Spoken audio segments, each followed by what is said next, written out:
pendapat Wahabi, berbeda dengan Ahlussunnah wal Jamaah tentang Allah. Saya pernah berdialog begini, Mas, saya Ustadz, kalian kenapa beda sama kami? Oh, kami langsung pada Quran dan hadis, Ustadz. Begitukah? Iya. Di mana bedanya kalian sama kami? Ya banyak bedanya. Kalian tauhidnya Asy'ariyah, pakai sifat 20. Terus, nah, kalau kami tauhid uluhiyah, rububiyah, asma wa sifat. Yang mana yang asli? Yang kami, yang 20 bid'ah. Nabi pernah membagi tauhid dibagi 3.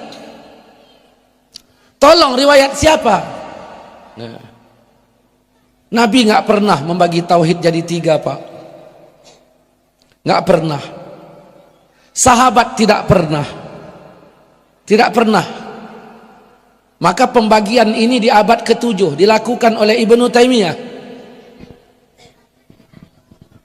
Jadi tidak benar itu. Nah, mereka mengatakan Allah itu duduk di arasy. Saya pernah bertanya, Allah di mana? Di arasy. Dari mana kau tahu? Al-Quran yang bilang, Ustadz. Mana ayatnya? Ustadz buka surat Thaha ayat 5. Ar-Rahman alal arsy istawa. Ar-Rahman Tuhan yang Maha Pemurah. Alal arsy, di atas aras duduk dia. Ini Allah yang bilang. Ustadz percaya nggak dengan ayat? Ya percaya. Ya kita wajib percaya, Ustadz. Betul, saya percaya kali dengan ayat. Cuman yang saya nggak percaya otakmu itu. Nah, begini Ustadz, ya kalau Allah udah bilang dirinya duduk di sana, ya sudah kita wajib mengiktikadkan seperti itu.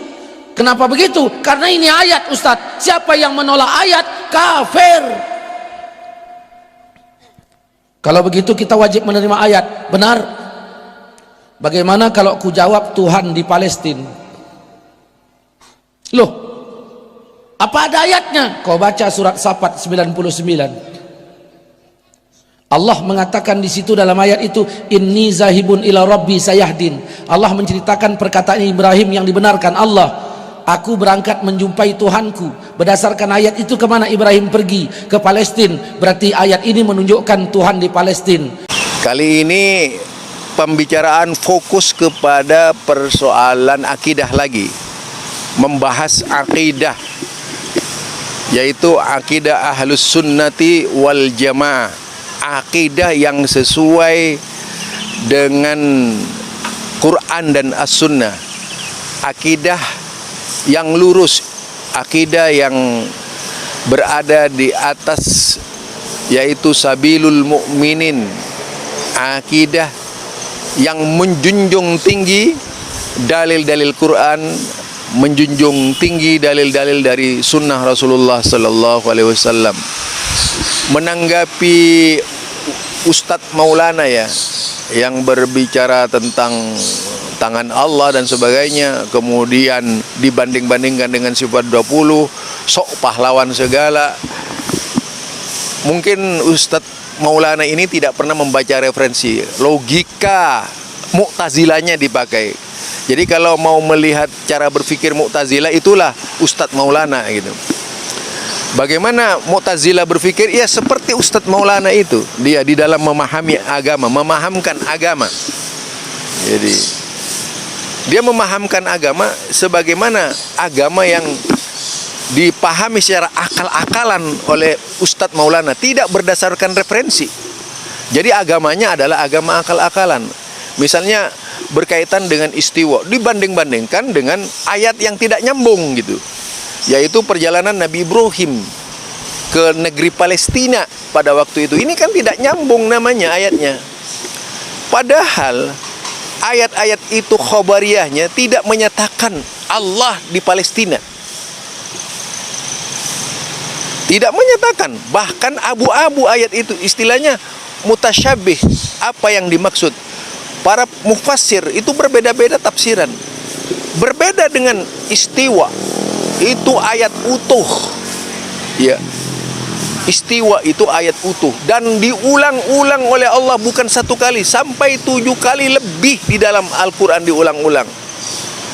Tidak ada ayat di dalam Al-Quran yang terulang-ulang seperti ayat istiwa itu, yang menetapkan Allah berada di atas arasy. Itu 7 kali diulang-ulang, meyakinkan kepada umat Islam. Pengulangan-pengulangan Allah ini tujuannya tidak lain untuk lebih memperjelas. Dia menggunakan haraf ila dan ala, yaitu ila dan ala. Kalau ala menyatakan Allah di atas aras, ila itu ila sama, menuju langit. Kemudian juga mengkritisi hadis fis sama. Rupanya orang ini tidak ilmiah orangnya. Apa ya? Memahami ilmu pengetahuan hanya sebatas pemahaman yang biasa beredar di kalangan SD. Yang disebut langit itu luas. Di atas arsy itu ada langit, bukan tidak ada langit. Cermatilah. Jadi yang disebut langit itu adalah atas. Langit itu sendiri adalah atas. Seperti kita kenal dalam bahasa misalnya langit-langit rumah, berarti itu atas rumah, ruangan. Langit itu tidak merupakan benda yang kemudian berwujud, tetapi langit itu dikatakan oleh Allah Subhanahu wa taala kepada apa saja. Dan kalau mencermati dari sisi ilmu pengetahuan, apalagi dari sisi ilmu pengetahuan, maka yang pengertian langit itu sangat luas sekali. Ya, tidak terjangkau oleh hanya sekedar perkataan kita. Disinilah letak ketidaktahuan Maulana memahami ilmu pengetahuan.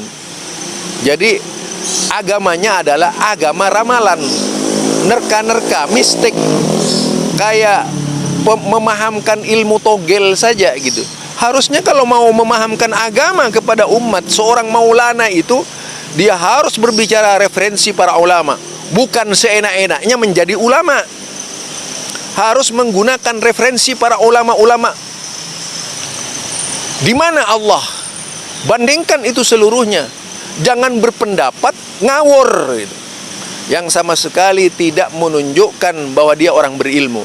Kalau cuma main otak-atik gatok seperti itu di dalam memahami agama, semua orang bisa. Bukan tidak bisa. Kalau semua orang itu berpikir seperti Maulana, Islam rusak itu. Karena apa? Tidak menggunakan referensi. Mu'tazilah ya seperti Maulana itu. Semua ayat-ayat yang jelas di dalam Al-Quran dirubah oleh Mu'tazilah kepada pengertian Mu'tazilah. Contoh saja, istawa 'alal 'arsy, Allah bersemayam di langit. Istawa itu diartikan istaula oleh Mu'tazilah. Sama dengan Maulana itu pengertiannya, Allah meliputi ini segalanya. Nah, pengertian-pengertian inilah yang sangat membahayakan. Asy'ariyah itu Mu'tazilah, bukan Ahlus Sunnah. Dari cara berfikirnya, dari caranya menanggapi argumentasi orang lain, semua berdasarkan akal semata-mata. Itulah akal Mu'tazilah. Bagi Mu'tazilah akal itu ya'lu wa la yu'la alaihi. Itu bagi Mu'tazilah. Bagi Asy'ariyah akal itu ya'lu wa la yu'la alaihi. Sama Asy'ariyah dan Mu'tazilah, karena Asy'ariyah itu telurnya Mu'tazilah, lahir dari Mu'tazilah. Dia menjadi anak kembar dari Mu'tazilah. Demikian juga kalau kita lihat Jahmiyah, pemahaman seperti Jahmiyah ini banyak di Indonesia, tidak sedikit. Pemahaman Jabariyah banyak di Indonesia, pemahaman Mu'tazilah, pemahaman Qadariyah juga banyak di Indonesia. Jadi untuk mengetahui golongan-golongan mana yang masuk Mu'tazilah, itu pelajari dari kata-katanya. Ya, satu contoh apa yang keluar dari, yaitu tadi Ustadz Maulana. Jelas sekali kalau dia adalah seorang Mu'tazilah, bukan seorang aswaja ahlus sunnati wal jamaah. Tuh. Karena memang Mu'tazilah seperti itu. Lahirnya Mu'tazilah tahu enggak? Lahirnya Mu'tazilah itu dari Wasil bin Atha. Ketika Hasan Al-Bisri ditanya tentang orang yang dosa dan berbuat amal soleh, lalu dikatakan bahwa dia itu tidak di sorga dan tidak di neraka. Al-manzilatu baina manzilatain. Jadi dia katakan seperti itu. Kedudukannya itu di antara dua kedudukan, yaitu tidak di neraka dan tidak di surga. Spontan keluar dari pemahaman Mu'tazilah. Pemahaman Mu'tazilah ini kemudian berkembang kepada persoalan akidah. Pemahaman Mu'tazilah itu berkembang kepada persoalan ibadah dan sebagainya.